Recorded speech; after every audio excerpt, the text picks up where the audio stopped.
This is Sound Advice with audiologist Doug Leonard from ASI, Audiological Services of Iowa. Again, this week, Doug, we want to talk about an article you've got on your Facebook page. It's by Gail Hannon. She's always a terrific read for anybody who has communication issues. And she wrote about something called the invisible barrier to communication. Now, this may be specific for Gail to talk about, but she kind of outlined that what's coming out of some other's mouth, it's got to get into her ears, and she's got to translate that into words and things.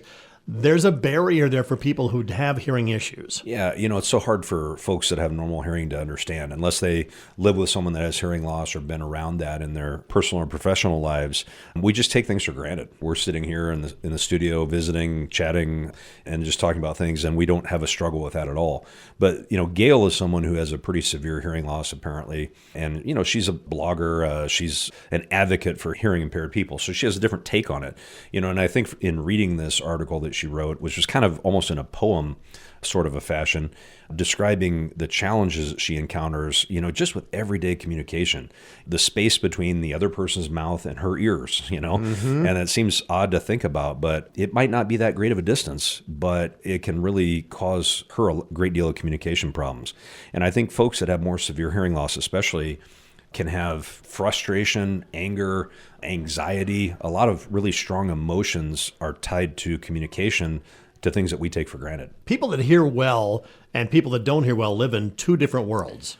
Totally. And what we're trying to do is bridge that gap with amplification for someone with hearing loss like she has, more severe loss. I'm sure she might have a cochlear implant, or she might have superpower hearing aids. That person's also going to need probably some assistive devices, maybe to hear the television better if that's important to them.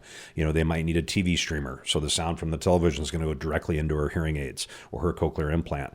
They might also need, in those difficult listening situations, like at a restaurant or a meeting or at a family gathering, they might need a partner microphone or an FM microphone to be able to perform well in situations like that. You're essentially closing that distance from the person who's communicating with them to their ears. Coping mechanisms and technology can help bridge that distance. So it's an interesting read if you want to find it. It's available on the Audiological Services of Iowa Facebook page. And Doug, if people want to set up a screening, that is all important. That's the first step to finding out how to solve your communication issues. What's the number here in Carroll that you use? Yeah, we'd love to hear from them. It's 792-5933. And how often are you here in town? I see patients here Mondays and Wednesdays. Mondays and Wednesdays. Give them a call and start your journey once again to better communication, better hearing with the help of Audiological Services of Iowa. Give them a call today.